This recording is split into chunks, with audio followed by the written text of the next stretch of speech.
The world's most advanced fighter jet is a sitting duck. The F-35 Lightning II, touted as the future of air combat, has been plagued by a myriad of issues since its inception.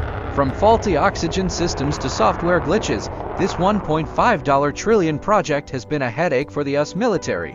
But what's even more shocking is that these problems were known about for years, yet the project was pushed forward anyway. The F-35's development has been marred by cost overruns, delays, and a lack of transparency.